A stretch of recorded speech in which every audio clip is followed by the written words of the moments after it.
Hello, everybody. How you guys doing? This is the Stephen D. Kelley Show. My name is Stephen D. Kelley, and it is Thursday, and it is June, and it's June 22nd, and it's 2017, and it is about 7:03 where I'm sitting. And, I always squeeze out those extra minutes. Anyway, I see y'all out there. Shout out to everybody. Hi, Joan. Hi, Lee.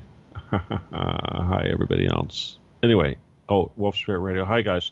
All right. Anyways, Thursday's a big day, of course, because it's when we have most of our listeners, and of course this is the most important time slot because this is when you guys mostly tune in, and of course we also have the simulcasting going on, which is cool.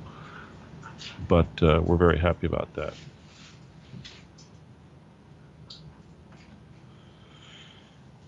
Anyway, and always it's right in the middle of my dinner time, so it's kind of a pain in the ass, but we have to deal with it. So, such is life in the radio station. Since I don't have a studio where I can shut the doors and make sure there's nothing in here to interrupt me, such as animals and people moving around, messing around with stuff. Okay. Anyways, again, as I mentioned, this is Truth Cat Radio, www.truthcatradio.com, and yeah, we're 100% listener supported. And I've been having to try to get a little. Oh, gosh. Well, those people that do help us out, it's the same people that do. I do need to try to get more people to do it because we do need a little bit of something to pay these bills. And then maybe someday not only will we be not living from bill to bill, but be able to do a little bit more extravagant stuff like put on an event and things like that. Give back a little bit more. Of course, the dogs want to harass me now. Go away, dog.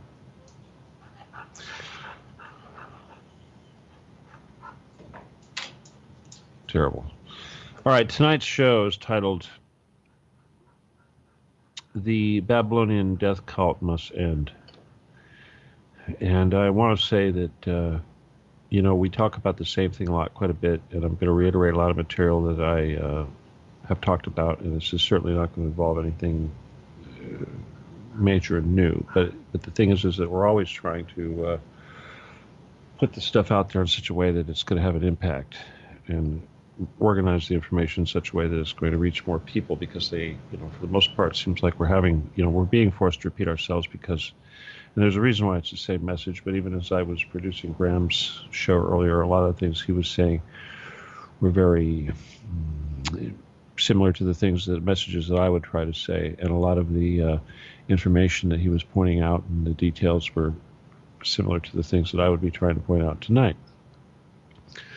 So in order for me to discuss this concept, I have to examine a certain amount of history and a certain amount of the demographics and anthropology involved in the growth of this movement throughout our recorded history and beyond, and how, certainly how it affects today. Certainly the first thing we have to accept is that our reality and our freedom and our life is being affected by these organizations, which are very ancient and very dark and evil, and of course we are also doing this because we feel very confident that we are coming to the time where we are going to replace them and remove them from our reality, and this is a very exciting thing.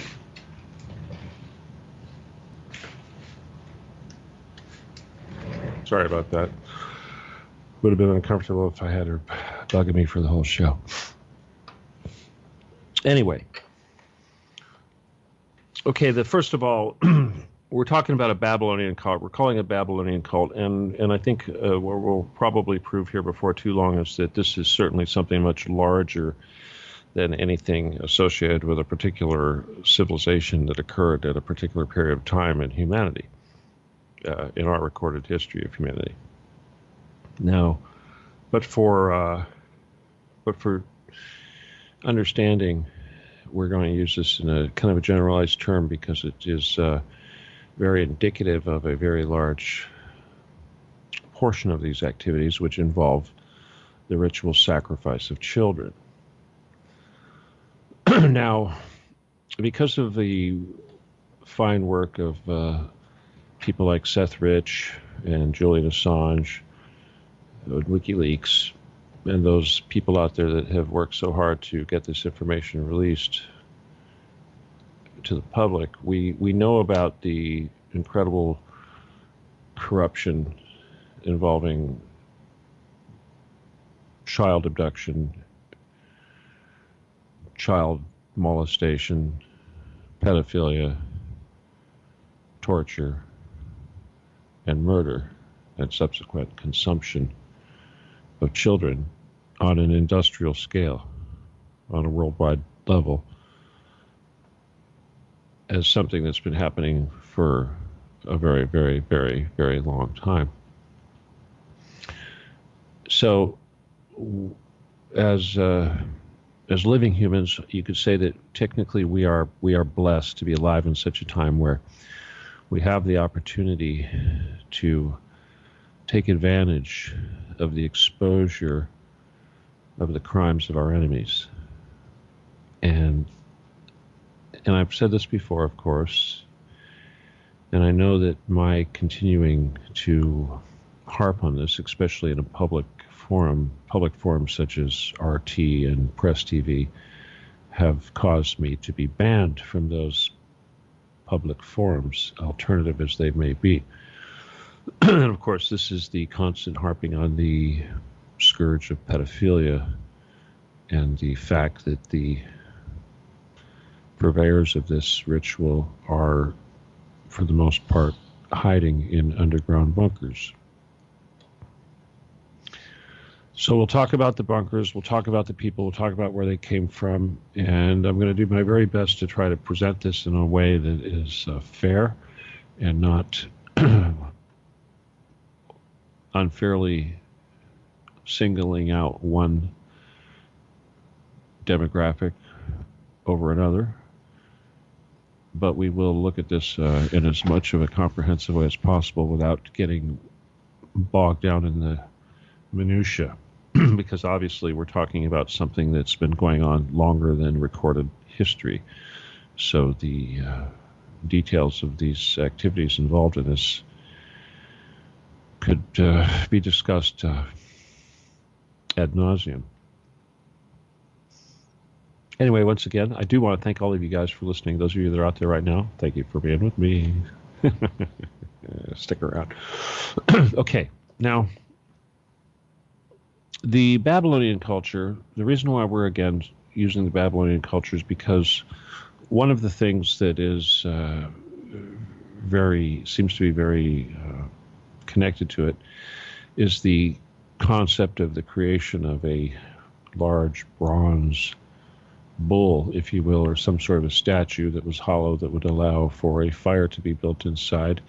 And this statue would have arms extended with hands held open with open palms, and the supplicants or the people making the sacrifices, high priests, whatever it was, would basically take babies and place them on the hands of this statue. Of course, the hands would be extremely hot because of the fire raging inside of this statue, and the babies would die excruciatingly horrible deaths.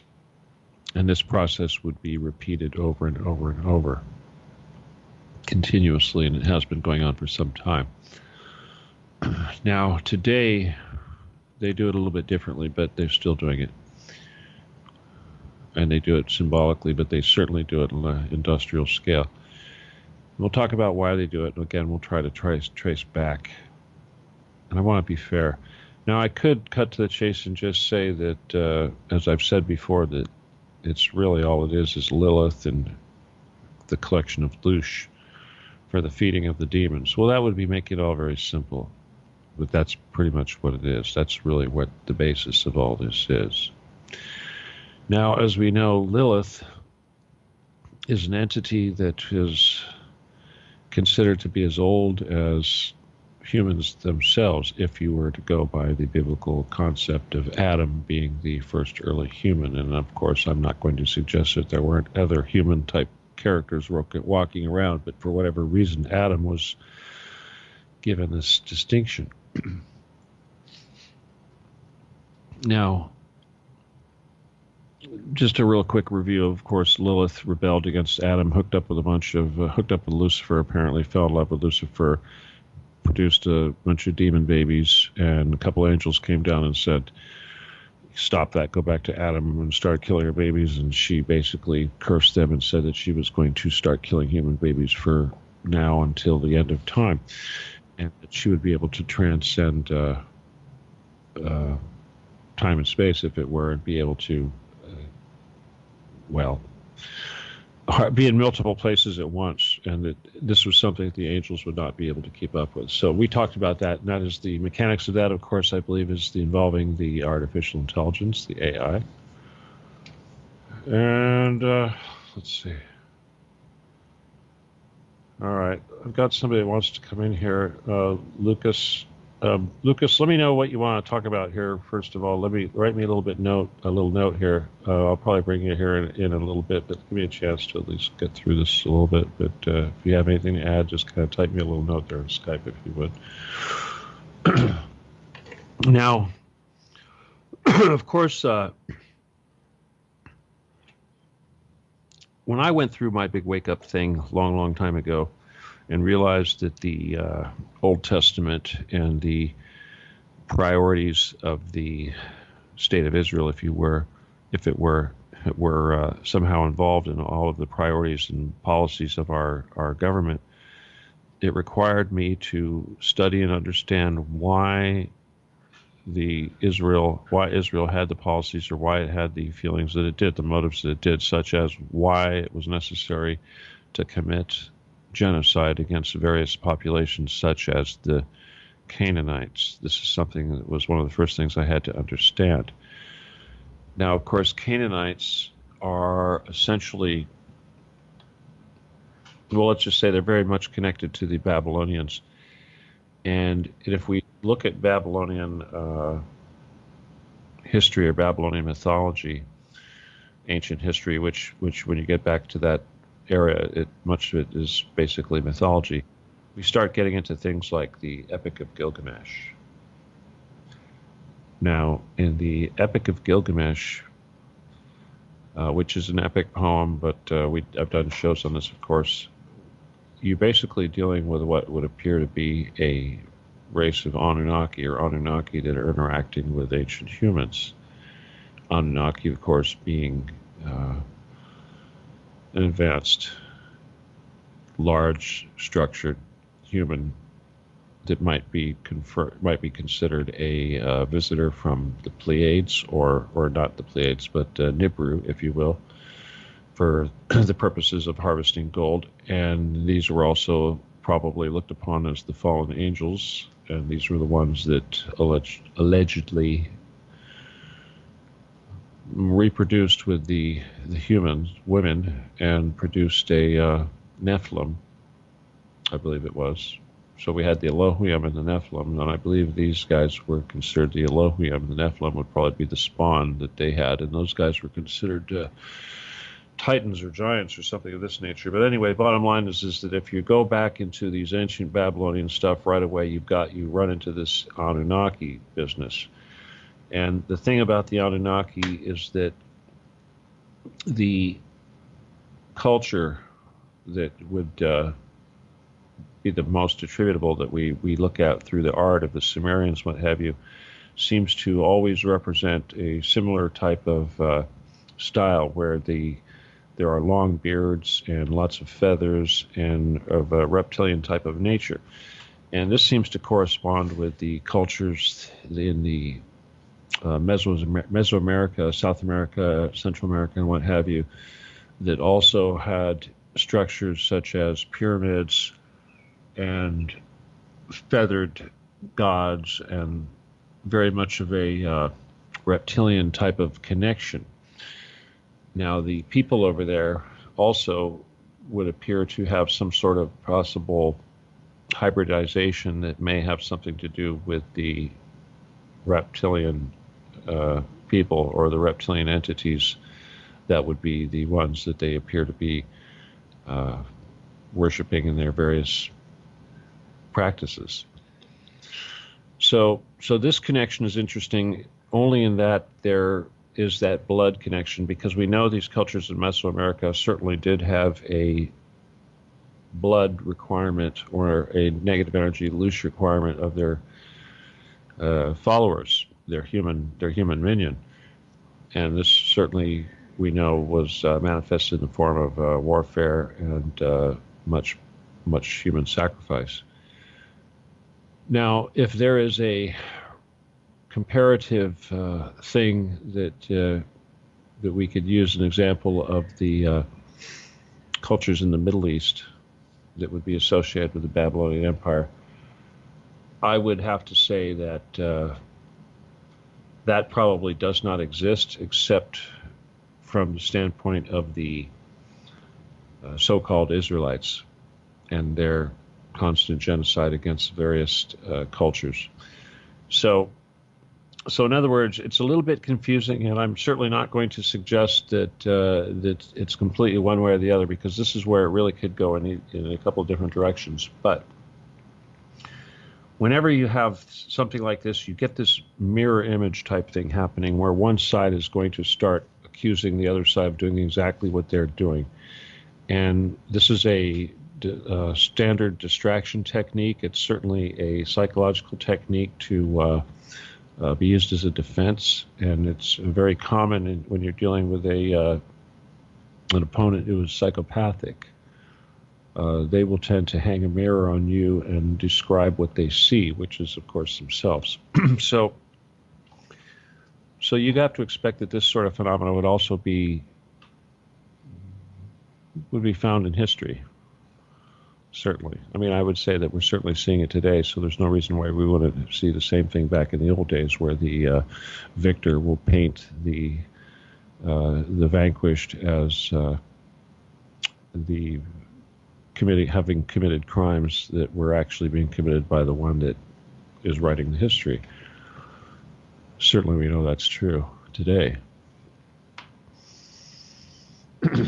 So when I personally, like I said, when I went through my little wake up and I had to figure out what the heck was going on with the Canaanites, who exactly were these Canaanites? Who were the people that occupied Jericho? Why did Jericho have to fall? Why did these, why would God decide that they were to be taken out? And this is a reoccurring thing in the Old Testament. Of course, once you realize that it's of satanic influence, then that answers all your questions really quick. But if you dig into the historical and geographical information available, and obviously you keep going back. You can go back to some various different things, and you can see how they connect, and then you can just keep going back and redo the whole process. But if we go just with, say, like the Israelites and the Canaanites and whatnot, the Bible would have us believe that these Canaanites and the ones that were to be wiped out, genocided, that would become the Amalekites and all of those, the enemy, were actually the descendants of one of the brothers of Noah, or one of the sons of Noah, where there's the story in Genesis where the one son sees Noah naked and tells his brothers, and that one is now destined or doomed to become a slave, and all of his wife and children and everybody, his descendants from that point on, would have to be slaves to the rest of them, and their bloodline would be subject to genocide and everything else. Of course, this is, not only is it ridiculously wrong, and I mean, at the very least, we could say it's satanic in nature, because obviously a loving God doesn't do things like this. It's certainly ridiculous that a character that's supposed to be benevolent, like this great father of humanity, would be so damn stupid. That's just arbitrary and stupid. So clearly that doesn't make any sense. Now, when I go back a little bit further, what I find, and this is, of course, my theory, at least as far as the Canaanites are concerned, is that there was actually more than one ark. So the bloodline of Noah really had nothing to do with the bloodline that would become the enemy of the bloodline of Noah, which is what the Canaanites would be. Now, we know that in the book, the Epic of Gilgamesh, that they do describe a flood scenario, and they do describe an ark, and they do describe a situation with a vessel filled with animals and such, very similar to the story written in Genesis. However, in that story, there are very distinctive differences, such as the mannerisms and language and customs and nature of the people involved, and the very fact that there was actually a larger contingent of people on board this particular vessel than there was on the alleged Noah's Ark vessel. But they also seem to have a very dark nature, and if you look at the practices that they committed, or they were, what it was written that they supposedly committed, that they almost seem reminiscent of satanic rituals and offering blood sacrifices and this sort of thing. So, of course, there are lots of references to blood sacrifice and killing animals and doves and lambs and all that in the Old Testament, which, of course, I firmly believe is of the dark side. When you read the Epic of Gilgamesh and you look at their flood story, the blood rituals and what have you that are conducted as thanks for having successfully completed their landing and their resettling on dry land, they seem to reek of dark side. So certainly they don't seem to mesh with the message of the Bible. That's your first clue that these are talking about a different boat. The other big clue, of course, is that they don't talk about a boat that is built so many cubits by so many cubits by so many cubits, i.e. a big rectangle. They talk about something that's built like a canoe with a very pointed bow and what have you. A pointed bow and stern, very much like a big canoe. Now, again, like I said, the anomaly, there is a big anomaly, a geographic anomaly, which looks like a petrified remains of a large canoe in Iran, essentially, somewhere on a plain, somewhere like that. And of course, we know there is an anomaly which looks like a big giant rectangular structure, just like the one described in the Genesis with Noah, up on the hillside up there on the top of Mount Ararat, on the side of the mountain or whatever, stuck in a glacier, who knows. But anyway, they're out there. This is out there. Ooh, I got to turn my sound down. Looks like it's a little bit hot there. But for whatever reason, humans won't put that together. So what does that mean? Okay, that really doesn't mean anything. It just means that one side is after this other side, and what is the connection? We don't know. We don't know. We're not going to judge. But let's get back to the Babylonian thing. Now, we know that Babylon, of course, occupied the area of what is now pretty much Iraq. Okay, but during periods of time, the Babylonian Empire and the Assyrian Empire, and possibly, I would say, the Armenian Empire, which went by a different name, of course, and the Persian Empire, certainly, those were the big players back then. The amount of land and territory that they occupied would fluctuate. So at different times of their existence, their empires may encompass more of their neighbors' territory than during times when their neighbors were stronger than they were. So the liquidity of these borders makes it a little bit difficult to really comprehend what was going on between the Assyrians and the Babylonians and the Hittites and the Persians and the Armenians and what have you, because everything was changing. And it makes it seem very much like it's the same people. And in the future, at least like what we're looking at right now, you're going to see that the dark side, if you will, are treating these people kind of much like the same. In other words, if there's some confusion about who's responsible for what, it really doesn't matter because they're all going to suffer now. They're going to all have to pay now. Now, once again, the reason the concept that Lilith is involved in all of this blood sacrifice and louche collection is still something I think is a relatively something that you're probably not going to hear too often. I do think it's important only in the standpoint that it helps us if we observe, and then we can see examples of this in the popular culture. And we really do need to talk about popular culture, because when we get into the manifestations of this cult around us today, we're going to have to examine popular culture, especially the pretty much all of the media, which we know is actually controlled by these very dark forces. Now, Babylon, of course, there were empires prior to Babylon, and the largest empire probably after Babylon, of course, was the Egyptian. And I believe there are others before that, of course. And these, of course, go back and go back and go back to the flood. So the very fact that we're talking about something that is actually can be referenced with the flood and pre-flood shows you that this is certainly not connected to any human demographic, i.e. Jews, per se.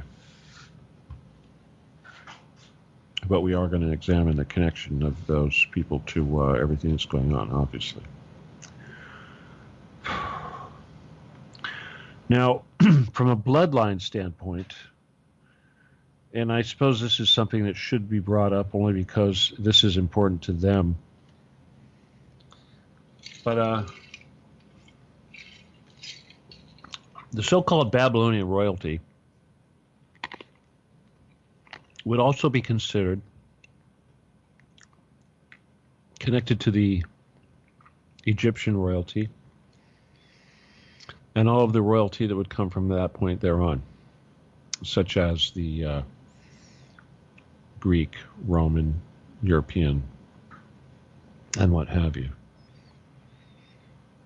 So most of the bloodlines go back through that, but they also will go back to a Adam character. So all the royal bloodlines do that. Now, beyond that, they get into areas which are a little bit wacky, where you start dealing with extraterrestrials and Lyrians and what have you. So if you want to believe that, then you have to understand that these people that are following all this stuff, they go back to entities that came to this reality and essentially seeded what we know as mankind long, long ago, and started the reality that we know of. Now, of course, whether or not you want to believe any of that is irrelevant, but of course, this would be considered an event that took place many, many, many, many epochs. And when we're talking epochs, of course, we think of the flood and the pre-flood, antediluvian, whatever they call it, as one of the most recent epochs. We don't really have much information of what happened prior to that, but we do know through legend and Sanskrit and ancient documents that we've been able to recover that there were, we suspect, civilizations such as Atlantis and Lemuria and Mu and this sort of thing. And the Earth, of course, we also suspect goes through multiple changes involving a polar shift and perhaps loss of our protective shield and this sort of thing, which perhaps cause a catastrophic extinction event on a regular basis on the Earth, on the surface of the Earth.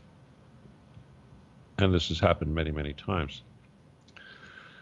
And the reason for why that is important is because that the social interactions and struggles between various groups of humans, tribes, if you will, for the most part, it would appear that these humans that we associate with our modern recorded history are connected to humans that would predate our modern recorded history. So their tribes go back beyond this current epoch and possibly back beyond that epoch. So bottom line, if we have human feuds, if you will, or polarities between humans, these polarities would be polarities that would continue throughout different epochs.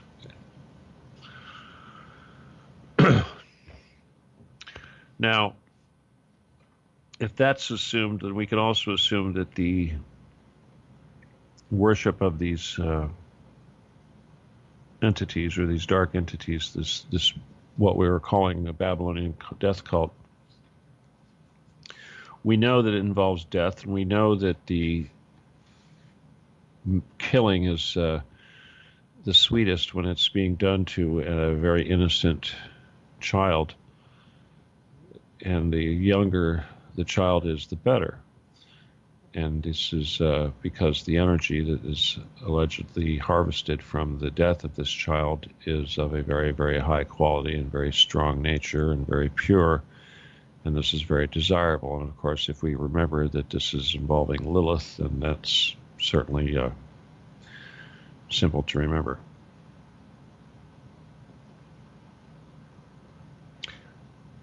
We know that if we look at the Old Testament, and we're not going to see much evidence of the Old Testament, but if we do look at the Dead Sea Scrolls, and we look at some books that are not in the current Bibles, especially the book of Enoch is one of the best ones, we get a little glimpse into what the world was like prior to the flood and what the motivations were for the actual destruction, above and beyond the very infantile explanation given in the Old Testament. But one of the things that is made abundantly clear in the book of Enoch is that the humans of the period, who would seem to be relatively advanced, there's no real mention of technology, but it would appear that they're referring to what could even be something of a advanced ancient civilization, almost. Who knows what we could imagine Atlantis to be like. But the thing is that the depravity and the practices, especially the sexual practices of the humans, were the reason for the supposed destruction of the world, the flood. And the type of things that they're talking about, of course, obviously we know that they were involved in homosexuality, is certainly a very big deal. Pedophilia was a very big part of all this too, of course, naturally. Very big part, still is. And that was even probably considered normal and healthy, but apparently when they went over the line that caused the creator to decide to push the reset button and start over, was they were having sex with all the animals. And in the book of Enoch, and I'm pretty sure that the language hasn't changed in such a way that these words would be any less clear about what they're trying to say, but they made a lot of references to having sinned against the foul, committing sins against foul, horrible crimes against foul. Now, if you ask me, sins against the foul, it sort of sounds like these guys used to keep a chicken coop in the house, and they just grab a chicken every once in a while and, cause the death of that chicken with their need to relieve themselves. Personally, I think that's pretty disgusting, but from what I understand, it's not very healthy for the chicken. Yeah, but anyway. But the reason why that's interesting is you can kind of see that sort of activity going on today with the morals and the decay and the degeneracy and the effort to try to turn our society into a culture where bizarre sexual activity is considered common and acceptable. Now, again, obviously this is we're getting as close as humanly possible back to what happened, the situations prior to the flood, which is amazing because it's, humans are humans. There's only so many ways we can be depraved. So in other words, all of these activities that we're seeing today that we think are so progressive are actually ancient degenerate behavior that are finally being resurrected and foisted upon us for the same purposes of destruction as they were way back when.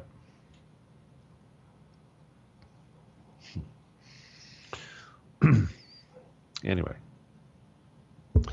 so let's talk about the Babylonian death cult, of course. Now, we know that in Iraq, in these areas, and in ancient cultures, and, well, let me just go back to the Gilgamesh epic a little bit. A lot of the Canaanite mythology involves a ram, if you will. And the ram is typically associated with a female, to be honest with you. I know in the bull, they show the bull with the hands out as being, you get the concept that this is a male deity. But it's actually a female. And I'm not, I think historically they probably want to hide that for the same reason they want to hide the concept of Lilith.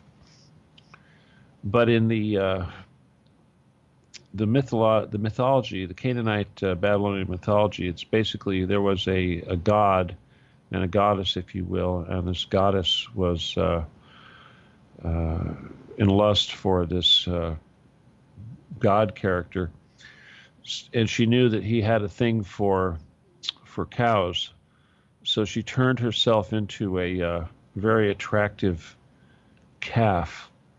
And she positioned herself so that when this god named El, his name was El, they call him Baal El, which means Lord El, but he was asleep. He was taking a nap under a tree, and when he woke up, he saw this calf in front of him, and he immediately decided he had to have sex with this calf. And of course, this is exactly what the woman that turned herself into the calf wanted to achieve.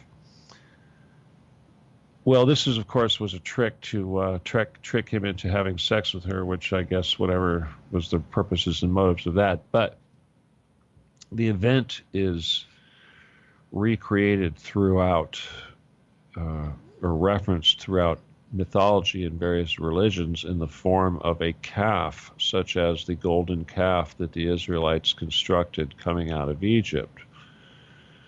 So what's interesting about this golden calf from the Bible in Exodus is that it shows a connection to a calf worship or a Baal worship or a Babylonian-based belief system, satanic belief system, generations before going into captivity in Babylon.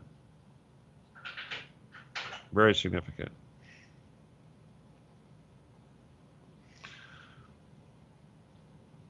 So clearly there was a Baal worship going on in Egypt, and we know that the Egyptians, of course, were very connected bloodline-wise and from the standpoint of their royalty to the bloodlines of Babylon, to the extent that the Moses himself, if you will, was actually an Egyptian pharaoh, but his wife, Miriam, I believe her name was actually a Babylonian princess.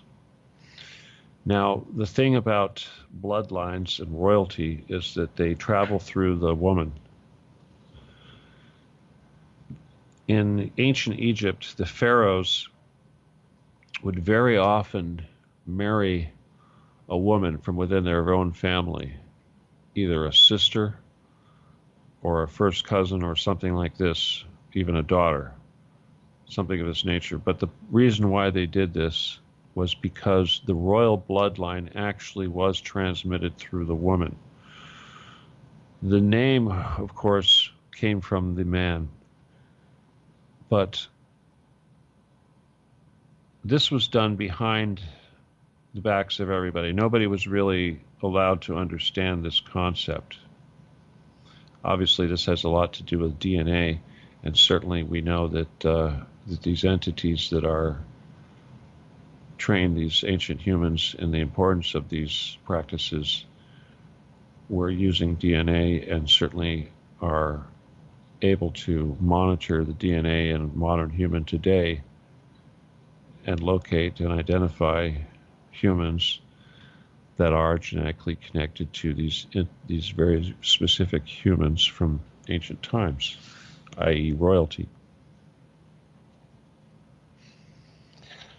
So we don't really know that there was any sort of ritual sacrifice or anything going on in Egypt, and mostly of what we are going by is from the what we've learned from the archaeology and what we're allowed to learn, and obviously a lot of the propaganda that is in our own Bible is being used to describe life in ancient Egypt.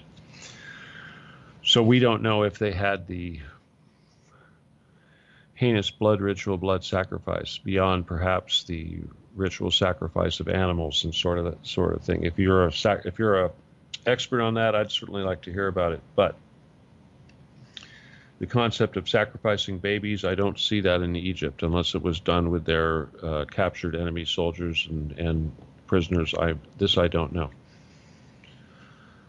I don't know that ancient Israel did this either, but I do know that they condemned whole races to genocide, and I do know that they used blood sacrifice of animals and birds and what have you for their own rituals. Now, sometime after the end of the reign of King David, we had Solomon come into the picture.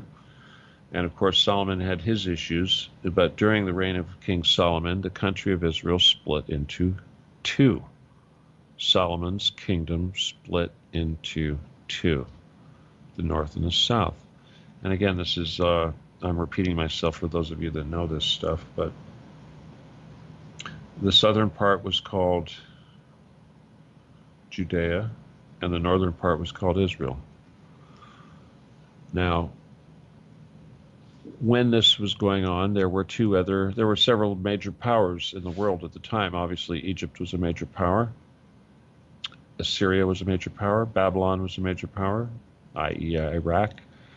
And the Persians certainly were a major power.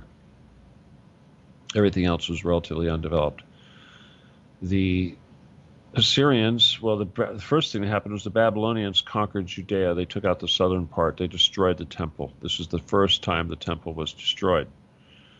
Now, bear in mind that the country was already split in two, which means that the southern half, the new half that calls itself Israel, had to create its own temple and had to create its own altars and had to do all of this in redundancy of what was going on in the north. And of course, this became a secret that was hidden away for thousands of years and has only recently been rediscovered through archaeology to verify that this actually took place. Okay, bottom line, Babylon took over the people from Judea. Assyria took over and conquered the southern part, which was Israel. 250 years go by, and during this period of time, the community of Judea, if you will, is assimilated. Actually, not assimilated. They are brought into Babylon. They are brought into that territory, and they are basically allowed to maintain their own community within this, whatever you want to call it, capture period. And during this period of time, they write the Babylonian Talmud, which is, of course, a major portion of the Hebrew or the religion of Israel, which is a major portion of the Talmud. And it was written during the period of time that they were there. So obviously there's a very strong influence of Babylon there still today. Once again, we don't really know what took place in that period of time, but we do know that these people did worship this character, and we do know that ultimately, when we get back to it, that all of these characters throughout all of these mythologies, be it Canaanite, Babylonian, Egyptian, Roman, Incan, what have you, they're all going to go back to Lilith and that female character, which I suppose is probably going to also turn out to be the so-called Antichrist, which I suspect is more of the Great Whore of Babylon as opposed to a suave-looking dude.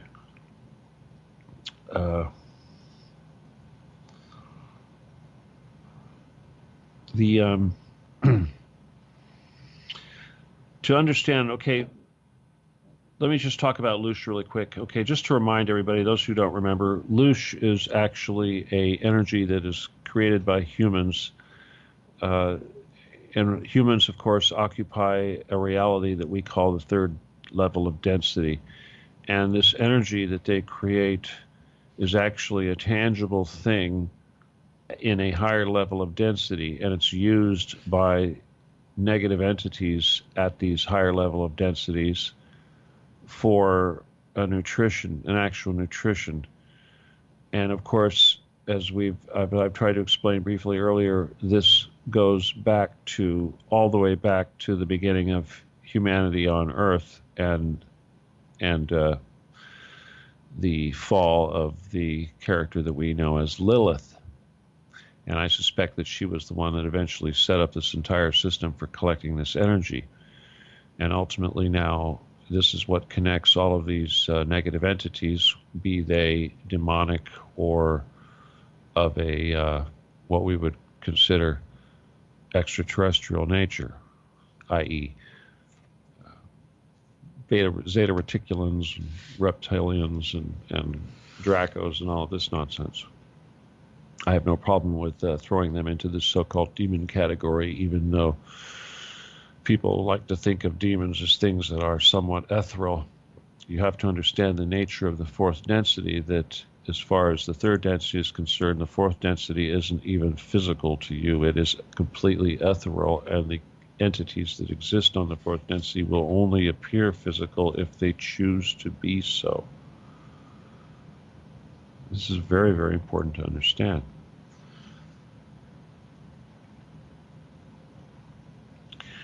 Now, the Loosh energy that is collected is actually something that is necessary, very necessary. It is nutrition, it is food, it is energy, it is the grease, it is the fuel that drives the existence of these entities and the continued growth and survival of all of these negative entities. So if we shut off this Loosh production, eventually we will be able to starve these things to death. This is actually what we're on the verge of doing right now. This is why it's so amazing.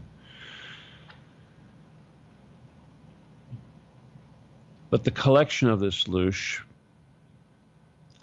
and the killing of the babies, we know, can be driven back to this very symbolic character that we know as Molech, who's also known as that big bull statue that they used to sacrifice the children on. I think that's pretty much called Molech. And we know that in the United States, here in California, in the Redwood Forest, we have a thing called Bohemian Grove, where leaders of the so-called free world will gather to have quasi-homosexual ritual meetings where they basically perform a so-called mock human sacrifice in front of a large concrete structure intended to represent Molech. So this killing for this entity is extremely large part of everything that we're involved in. Our entire earthly existence is completely intertwined with this constant killing process. Ooh, somebody trying to talk to me? You guys woke me up. Oh, by the way, hey everybody, shout out to you all. Hi, guys. Hi, guys. Thank you for being here. All right. Oh, wow, look at that. We already went through an hour. Here, let me take a quick drink here.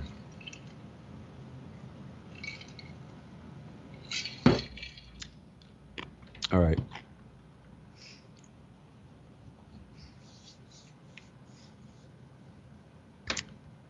If you look at our Okay, here's something else I've been trying to explain to you people that's really, really important to understand. And that is that money is not an issue. Money is not an issue for these people. These people have more money than can be comprehended by the rest of us.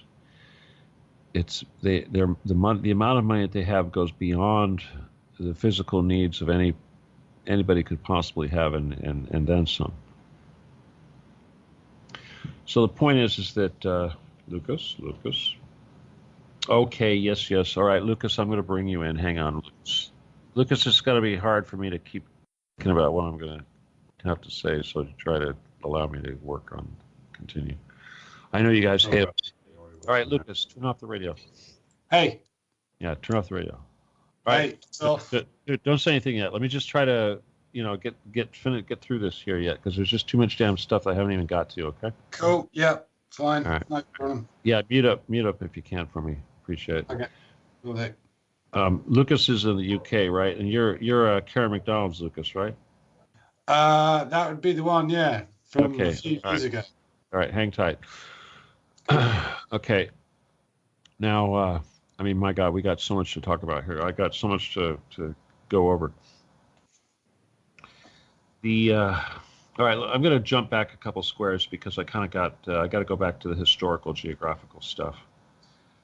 Now, we know that when the people, hey, Lucas, mute your microphone. I hear you smoking.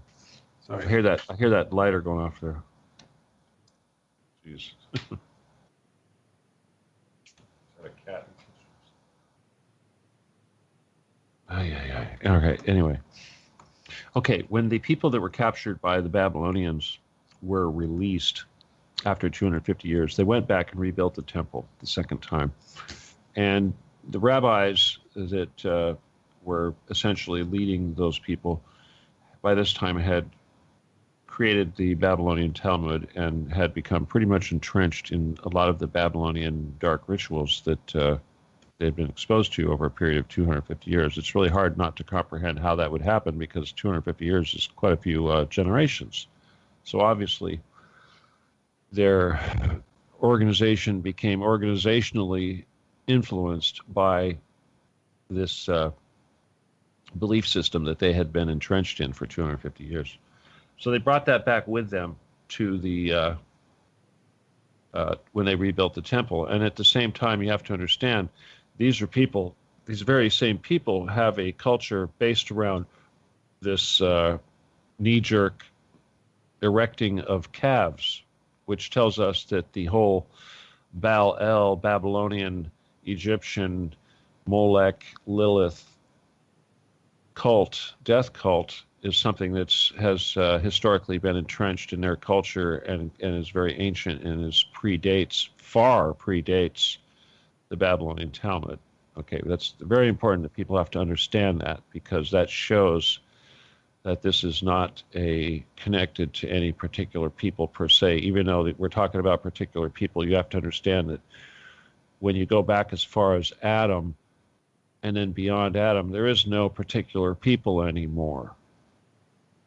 You like that, Lucas, as a good way of looking at it? I mean, right?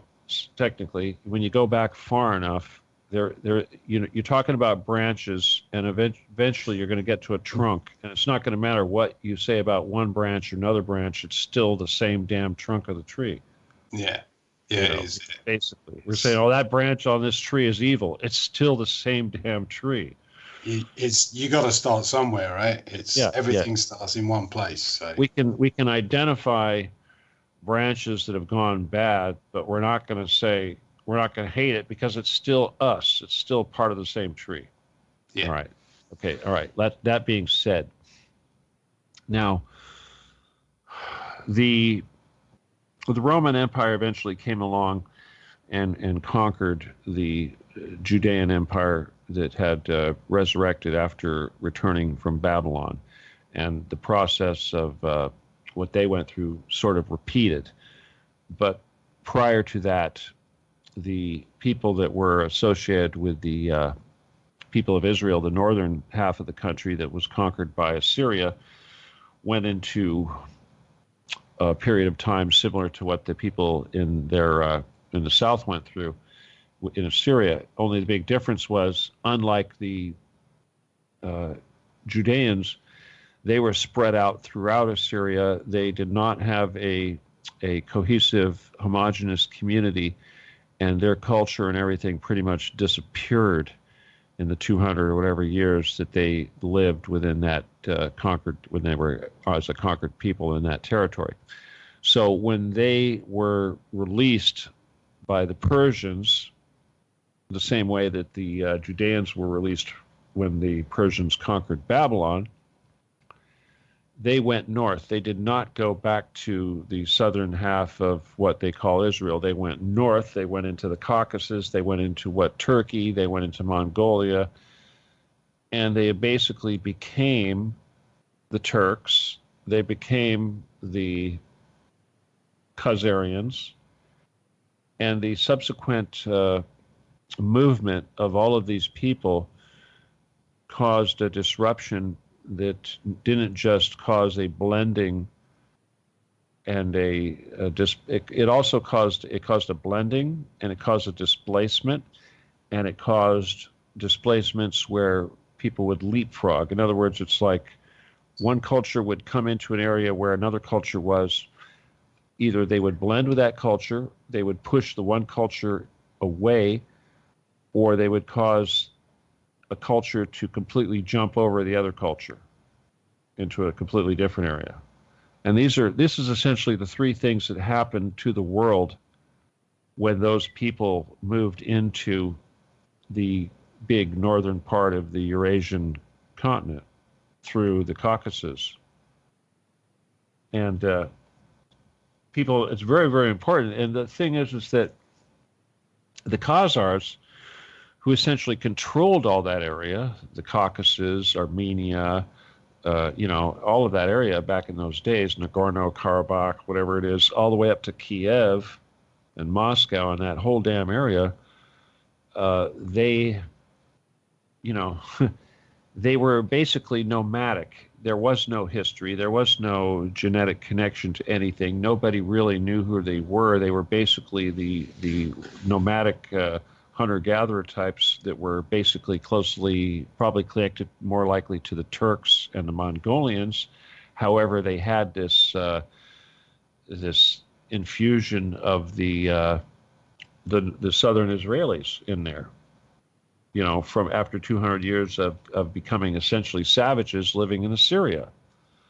So when they merged into these other cultures, what did they bring with them? They didn't bring a whole lot, but what we do learn, and this is very tentative. When I say this, it's kind of like there's no real substantial proof of this, but it's pretty commonly accepted, and that is that these cultures were extremely barbaric. They're very primitive.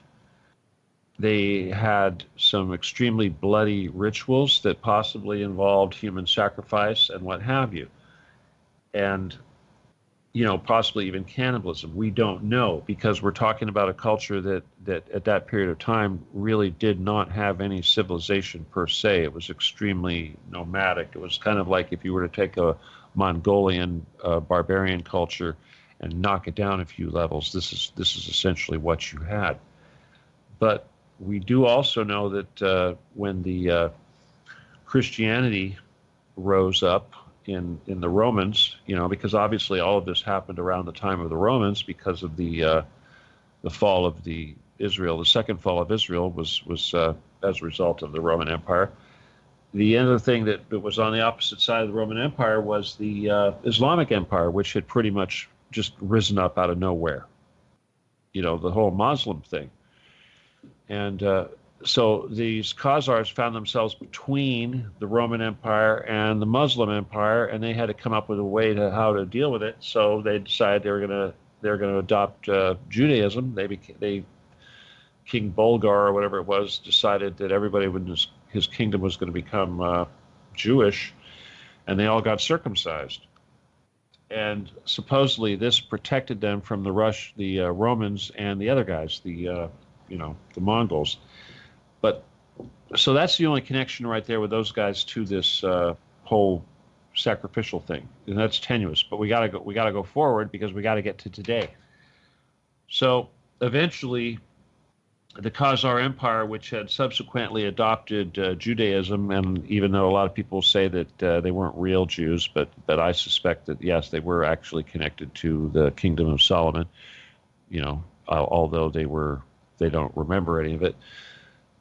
I say eventually that kingdom was conquered by the Vikings and some other additional people from what we would consider Russians. However, for the most part, Russians are Vikings, and the only reason they were able to conquer this vast territory is because of those boats that they were able to use to cruise up river with their nice oars. And, you know, this was very, very convenient when it came to sacking towns and very lightning blitzkrieg type of attacks. So, yeah, it took 100 years or more, but they were able to conquer this entire territory and create a kingdom known as Kiev Rus. And what's amazing is that none of this is in the history books anywhere. It's not taught in the United States. It's certainly not taught in Europe. As near as I can tell, it's not taught in Europe. You tell me, Lucas, is this taught in Europe? No.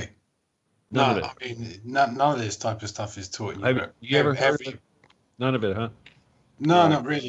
You know, everyone gets the same standard kind of history lessons. You know, the Romans this, the Greeks that. Yeah. Never mind the rest of the world. Yeah. Yeah, exactly. It's, you know, you get a mention of like the Persians and the Mongols here and there, but it's generally the same everywhere. I mean, definitely in the West. Well, let's go back to this. I got to get through this stuff here so we can get up to modern times. All right.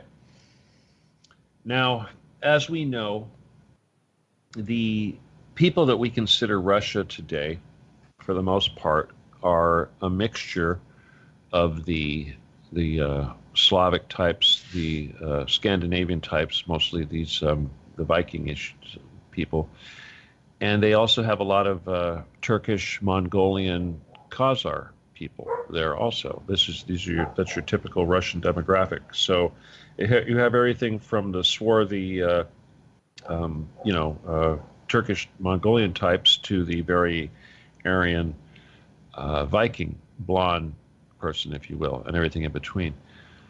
Now, obviously, when the Vikings conquered this territory, you got to remember that the Vikings were a very, very tiny contingent of people, right? They're just guys in these boats, and they were able to basically conquer an area much larger than where they came from.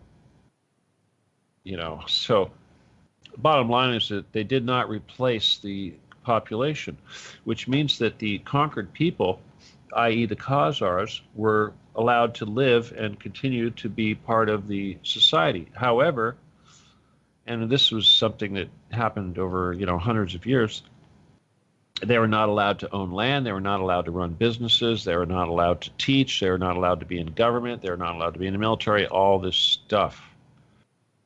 And naturally, this is what you do when you conquer a country. You don't let the citizens run it. You run it.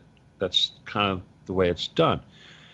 And it wasn't until sometime close to the probably prior to World War I, I'm not exactly sure when this happened, but the czars and the various Russian leaders, well, a few things happened. For one thing, they moved the kingdom.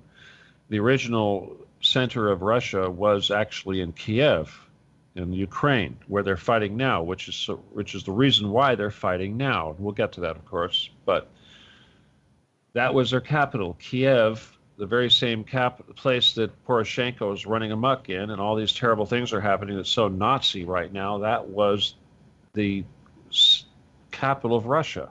It was called Kiev Rus.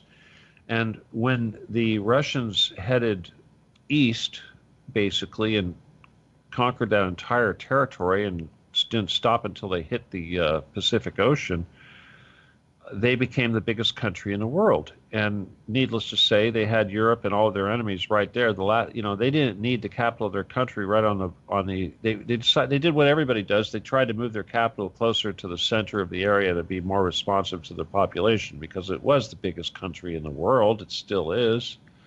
So they moved the capital from Kiev to Moscow. And then eventually that territory of Kiev kind of turned into its own thing, but that's a whole nother history thing in itself. But the point is that the Russians basically allowed the Khazars to reintegrate back into society, to become teachers, to become whatever, all these things. And what happened was they became the enemy. Now, it's interesting because we have to we know that these guys spread out all over the place. And if you go back in history and you look at the times prior to the, Russian Revolution, we look at words like anarchist, and we see the stereotypical anarchist was considered a guy with a trench coat, lurking in the shadows, carrying a bomb. And there used to be a cartoon of an anarchist you'd always see, and it would be this guy, black trench coat and holding one of this round bomb with a fuse. And that was your basic anarchist. And of course, this comes from this destruction of the kingdom of the Tsar in Russia. Now, the reason why they wanted to destroy Russia first, of course, was because Russia was responsible for destroying the Khazar Empire. So obviously they wanted to get that territory back. Eventually they did have their revolution, and it was carried out by the Bolsheviks with the help of the Zionists, and both of these entities were created in Lithuania, in a small Jewish section of Lithuania, with a small contingent of the population over there. And they created two groups that would go on to become the Bolsheviks, and another that would go on to become the Zionists. So I'm only bringing that up because when you hear Russian Lithuanian Jew, that should be a red flag right away, because of the Bolsheviks. And the Bolsheviks, of course, were responsible for going back into Russia, overthrowing the Tsar, and killing a ridiculously large amount of people. And of course, the Soviet Union is gone, and a lot of people are nostalgic for that. But one of the first things that they have to accept is that Bolshevism was a creation of Lithuanian Jews as a result of their displacement from the conquering of the Khazarian Empire. And this is something that nobody really wants to accept, but it's important that we understand this history, because that's the only way we're going to understand the motives of these groups that are doing these things that we're having to deal with today. Can I add in a note here on that, Stephen? Yeah, and while you did, let me just remind me that I need to go back to the medieval stuff too, okay? Go ahead. Yeah, sure. Just on that, because this is very important what you're saying. People should note that the Russians gave the Khazarian, and if you want to say Khazarian Jews, initially kept them within originally a mile square area is what they gave them after, the fall of after they took out their empire. They said, you can have this square mile area. This is where you can live in. And that's what they originally themselves, the Khazarians, called the shekel. It was known as the shekels, right? Like as in the that'd be ghetto, wouldn't it be ghetto? Yeah, the ghetto is what you could say it is now. It's the equivalent word now. And it's interesting to note, it was a square mile, and I think it expanded. I mean, it obviously expanded over time, but I think it reached out to then like a 10-mile square area. Any idea where that was? That was in on the steppes of Russia. basically. I mean, is that in Ukraine somewhere? Yeah. It was right on the steps there. That'd be the Caucasus, right? Yeah, so they said, look, you can stay here. We'll have you here, but you're only going to be allowed this certain area of land. Well, you have to stay. This is something we should look at kind of hard, because if you look at Ukraine, remember the Tartars, that were in Crimea and all this, that they were going through persecution and stuff. So I'm really curious if it's like in actually Crimea or somewhere near Crimea or somewhere where the Tartars are in that area of Ukraine, or I'm not actually, or even Georgia. Georgia's a big. If you look at Georgia, former Soviet Republic of Georgia, which is just north of Iran and Armenia and all that up there. Yeah, that is really the home, or the to me that's the mother of these people, because even if you look at the people that live in Georgia today, they've got that real strong Armenian, Jewish looking thing going on, if you will. You know what I'm saying? Well, I think going back further than that was essentially part of the Scythian, the Scythian. Scythian, Yeah, the Scythians way back before that. The horsemen and stuff. That was part of that area, the top part of that, Georgia and all that. I think that was encompassed in their area. Okay, I know that definitely goes back to the time of the Romans, and certainly that would be contemporary with what we're talking about with the creation of the Khazar Empire. Yeah, because the Scythians essentially that's what they became. Okay, so they were the nomads that got blended into to become the Khazars, probably. Huh? Yeah, and then obviously took over Armenia and did their whole thing there, and then it all blends, and then they got kicked out essentially and moved up towards the steppes of Russia. Right. So then that's where we go to what you were saying, which is important about in the steppes of Russia. They got put. The Russians, or the Soviet Empire said, okay, you can have this area of land, and now the rest of your empire. The kingdom of Kiev Rus. The Russian kingdom. Yeah. So way before and that's what they call ghetto. But what I find interesting about it is I think originally it was a mile square patch of land they got given, and they had to maintain it, and they had certain laws put upon them. You can't do this. You can't trade outside this area. You can trade amongst yourselves, but you can't trade with, if you want to call them natives here and all this sort of stuff. Isn't it interesting to note that the Vatican, the City of London, and Washington, D.C. are all in a mile square? That's fascinating, man. Awesome. Isn't that interesting? That's awesome. So it's almost like, to them, that's a sacred dimension. Yeah. It's a square, and this is where a square can come in, the 4-pointed square. Wild. All right, well, thank you for that. Let's continue with the history. Okay, now, first of all, of course, the Bund, the Bolshevists and the Zionists, all of that stuff didn't really even get going until the early 1900s, way prior to World War I and all that stuff. And, of course, these were expatriates that went to Lithuania. And, it's kind of interesting because Lithuania, I guess, from a European standpoint, it's similar to California in that you keep heading west until you hit the wire and you can't go any further, right?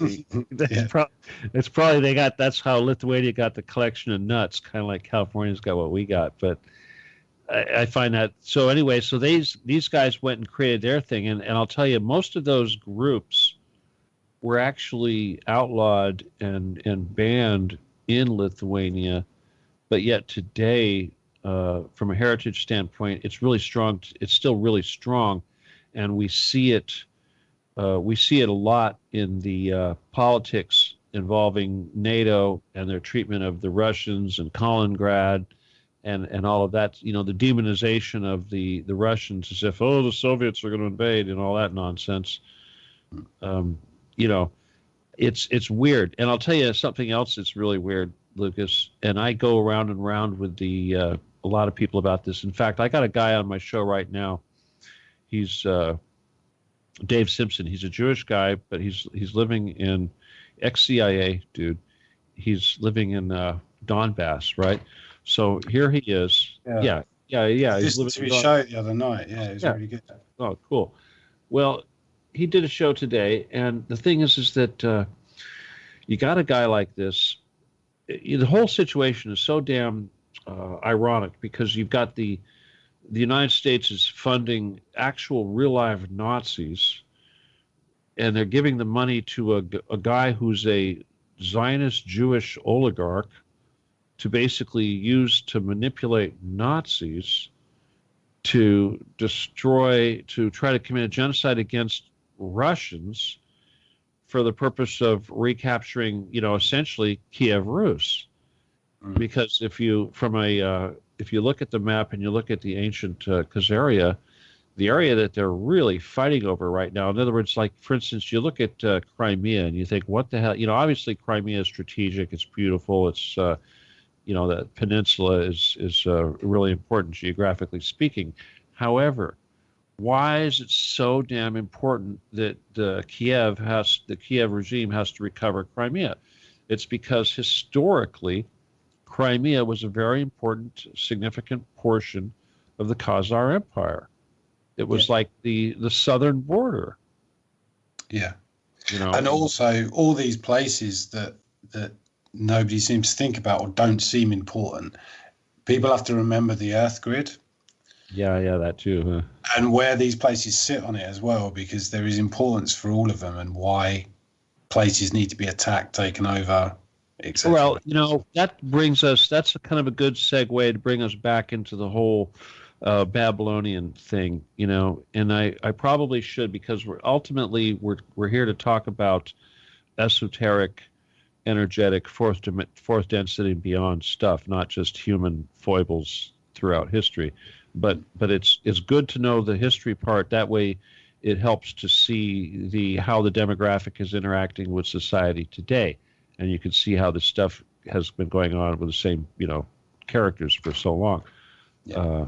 Well, it helps people realize that the whole European sort of landscape was completely different before World War II. Well, let me just say this. This is the point I really wanted to make, is that the blood is the big issue here, okay? And I really got to keep focusing on the blood. We're going to do the history thing, but keep me on the esoteric stuff, but I wanted to get back to the blood thing. Now, of course, because of these blood rictuals and the desire to recreate this gathering of the Lush and the energy for Lilith, we know that these cultures that have been utilizing these Babylonian blood rituals or blood sacrifices have been capturing and killing children.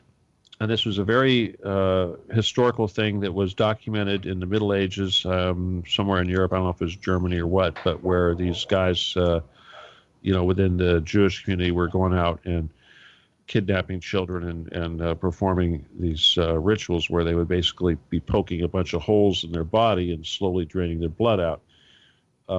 And the thing is that this particular instance, this victim was it was all documented, and the Catholic Church actually is now causing that little boy a saint.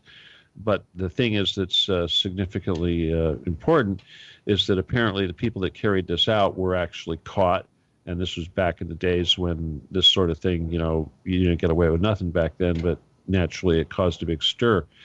And throughout time, and yet to this day, there still appears to be bodies of children being located that have the same sort of puncture wounds that were documented way back when in the Middle Ages, having been associated with these blood rituals. So the point is that none of this has changed, and it's been a reoccurring issue for the longest time.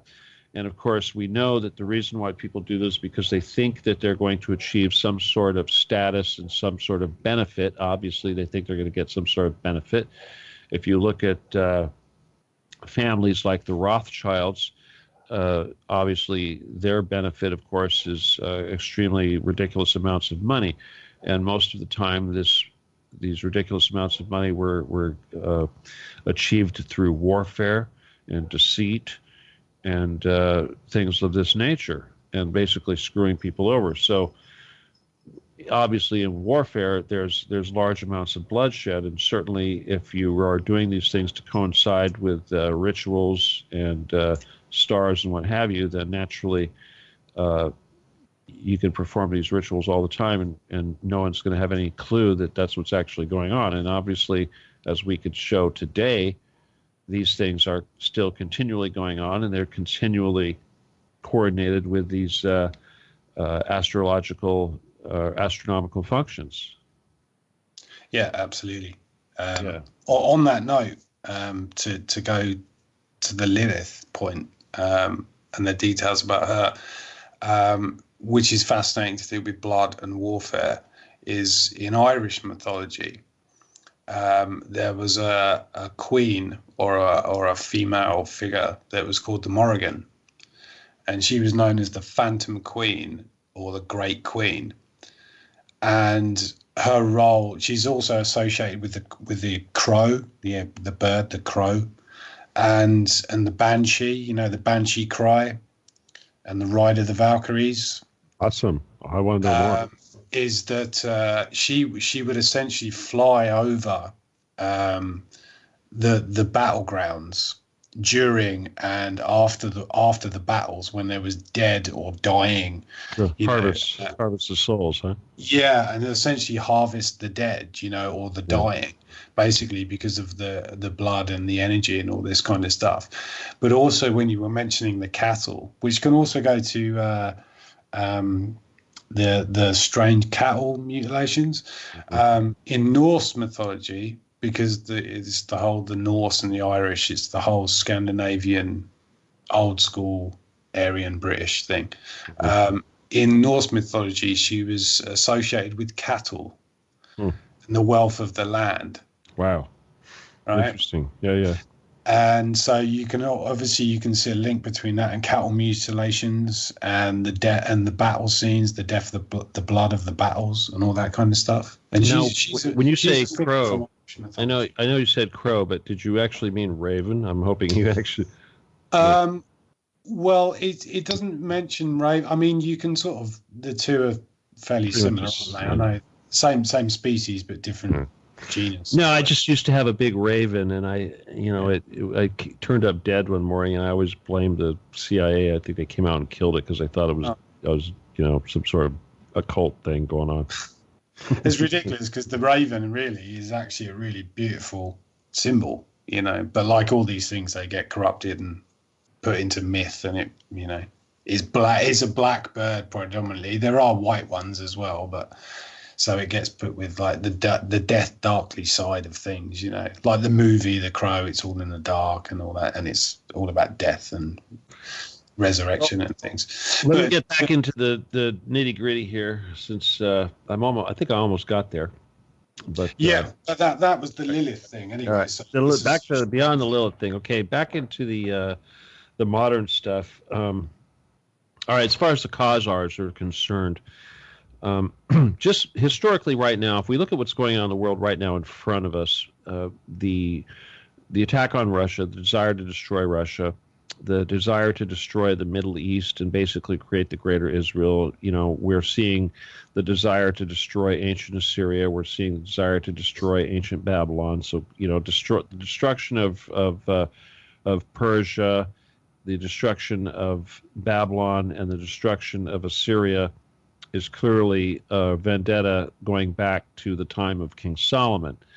Then you also have the, what's going on in Egypt. Of course, certainly they have desire to control that too.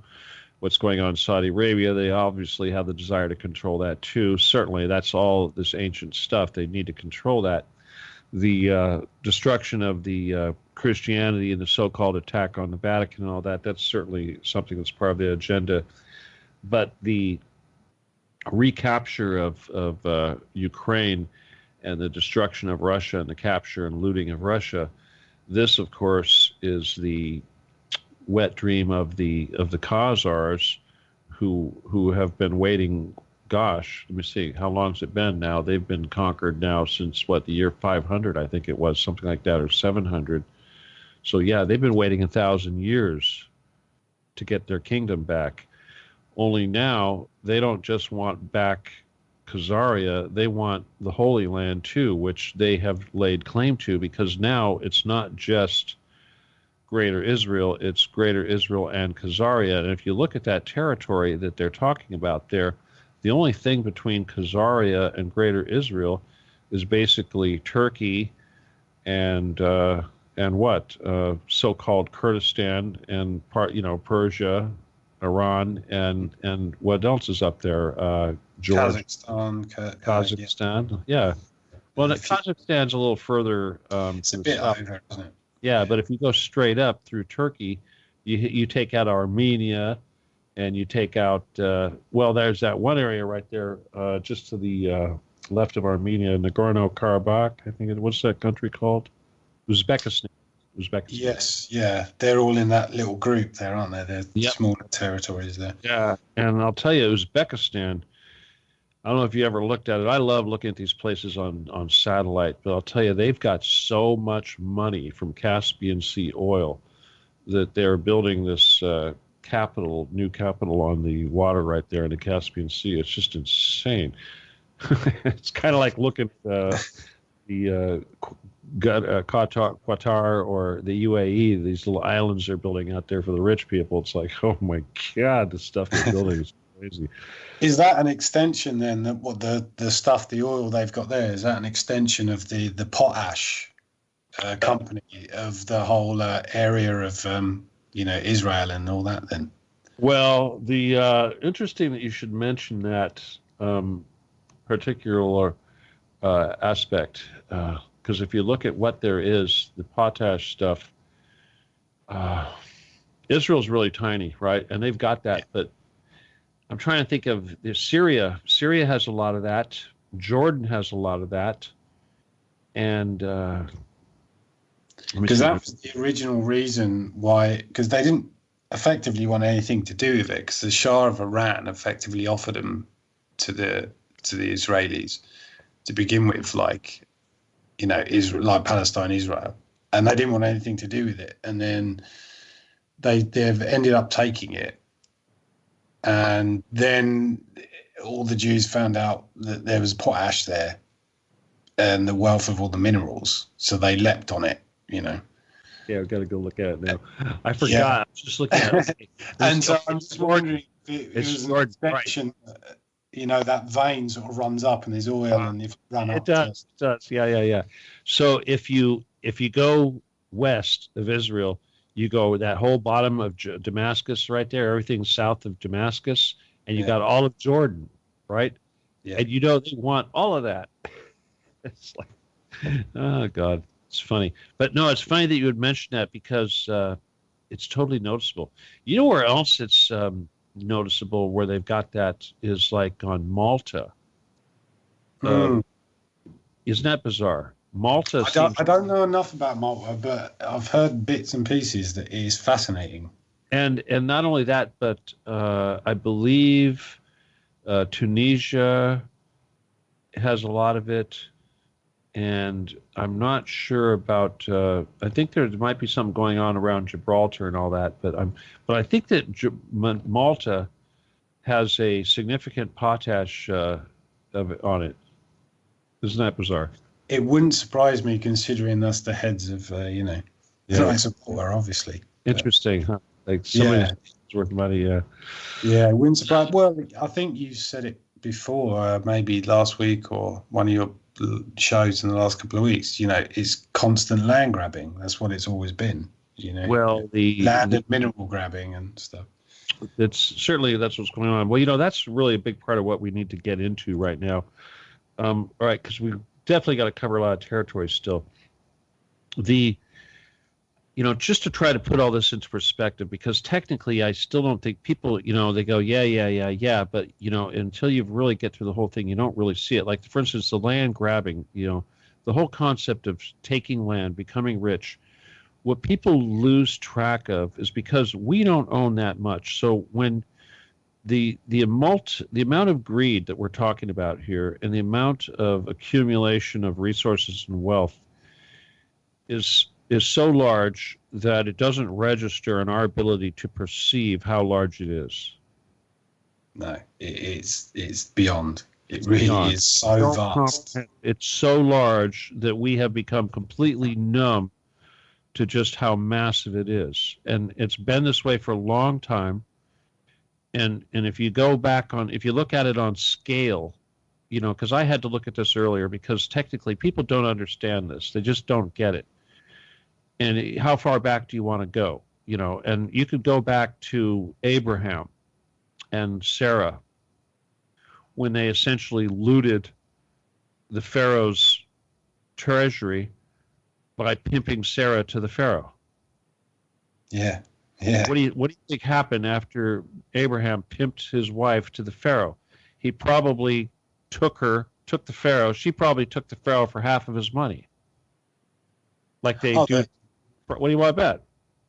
Yeah, I mean the women back then, the queens, the princesses, their dowries were just insane money. When Abraham and Sarah went into Egypt, all they had with them was a couple slaves. But when they left with a lot more slaves and lots of asses. And those asses were loaded with silver and gold and jewels. That was the nut that she took away from that Pharaoh when they conned him out of that money by pretending that she was single. She had a lot of love in then, I guess. Well, yeah, she must have been a really good piece of ass. But bottom line is that amount of money, you got to understand, is that amount of money back then was like probably, it probably took a lot of donkeys to haul all that gold and silver. Yeah. And that amount of money was enough to basically establish the whole culture, the whole family, the whole civilization that would become to be known as the children of Abraham. And when she became 93 and they went and they did it again to another pharaoh, and they took him a whole bunch of money from that guy. And just basically, this was the nut that sustained that whole culture. Which has built empires ever since. Which is, read your Old Testament. It's nothing but stealing land one place after another. But then when you go further, and you look at the Rothschilds, of course, who are, synonymous with this sort of thing nowadays, and you remember that that they, of course, got their money funding. Well, they were jewelers. They worked with gold, of course, and they manipulated gold and used this, ability to hold gold as a. They created a bank. They were able to lend and borrow with that, and they started lending and borrowing with the local princes, and princes would go to war, and they'd cash in, they'd make money, and they'd repeat this process to the point to where it was easier to just to create a war every time they needed a little bit of money, and they did this with great success.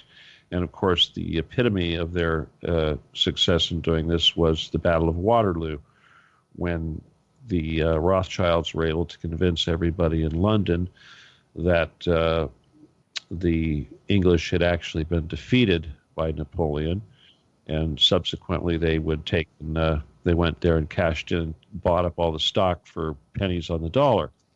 Mm-hmm. And then, of course, when it turned out that Napoleon had actually been defeated, a lot of these people wanted to buy their stuff back, and so needless to say, anything that was actually sold back was sold back at quite the profit. So in other words, they cleaned up, and they essentially took all the money, and they owned everything at that point. Now, you also have to remember is that there's a couple of big issues here, is that, and we take these things for granted because, like, for instance, we are all kind of trained to be thinking in terms of a capitalist society. So we think that success is a good thing, and we think that if somebody is successful, it's because they did things right and they did everything the way you're supposed to do it. The reality isn't quite like that.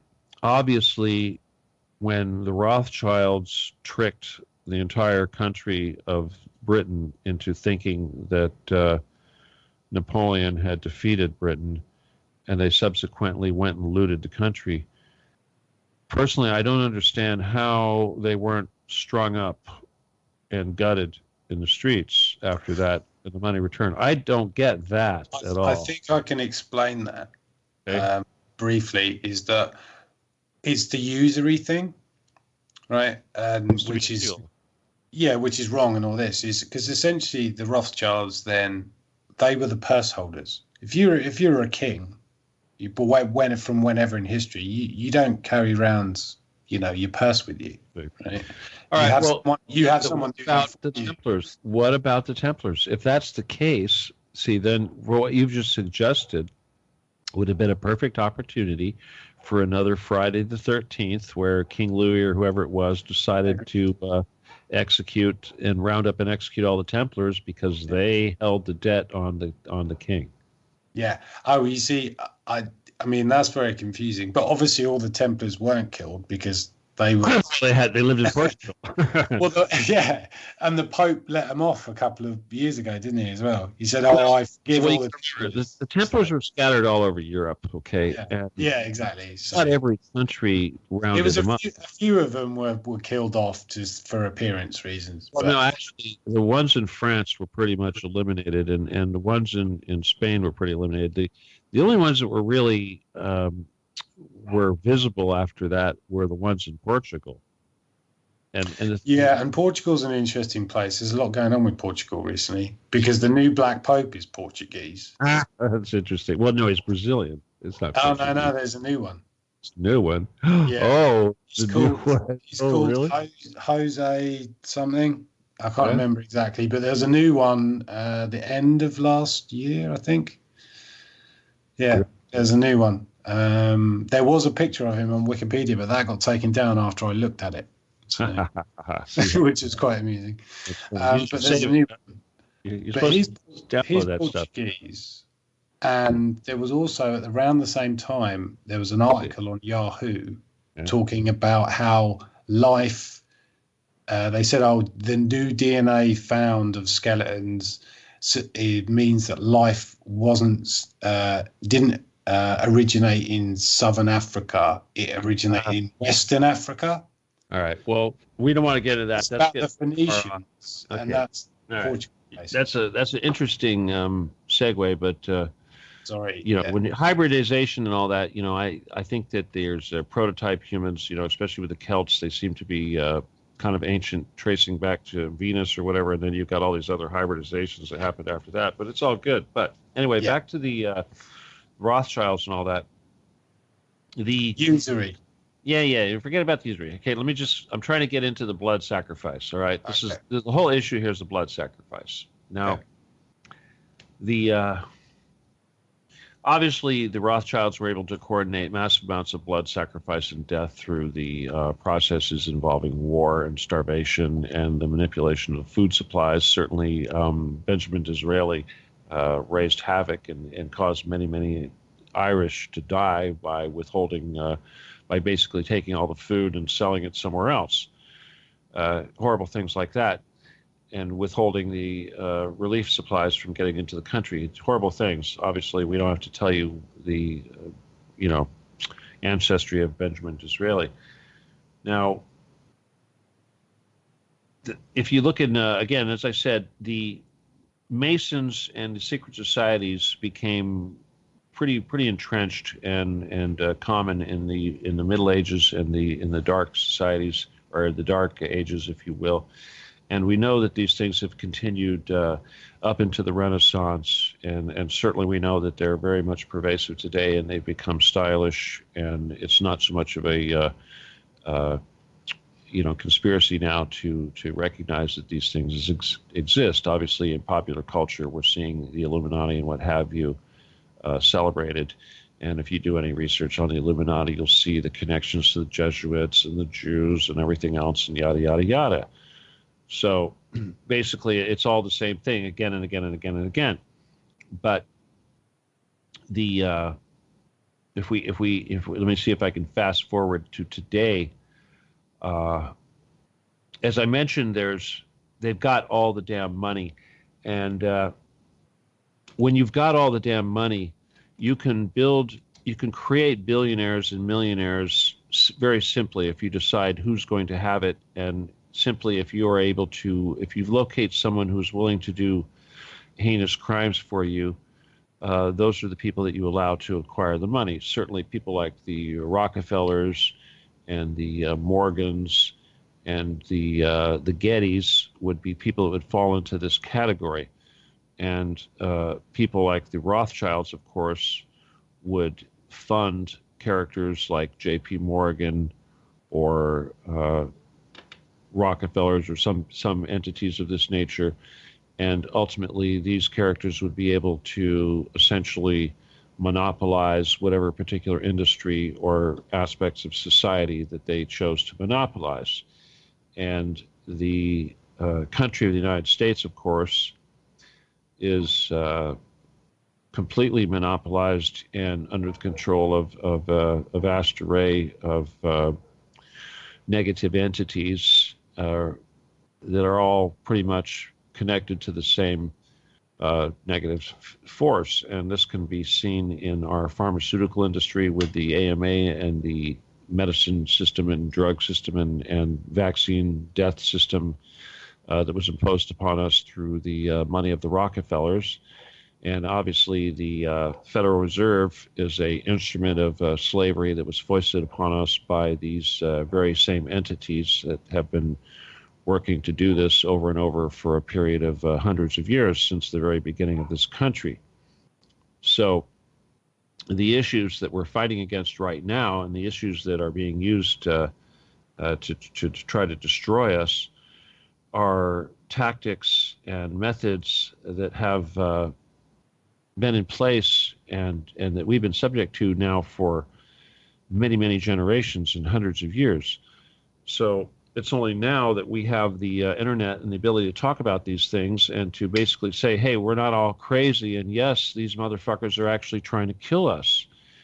And this is the problem, is that we have to wait until we have hackers, or not even hackers, but brave people like Seth Rich to get jobs within the enemy territory. And it's amazing because remember, Seth Rich was a young Jewish man who basically worked for the enemy and worked right in the center of the most evil, one of the most evil institutions there are, the Democratic National Committee.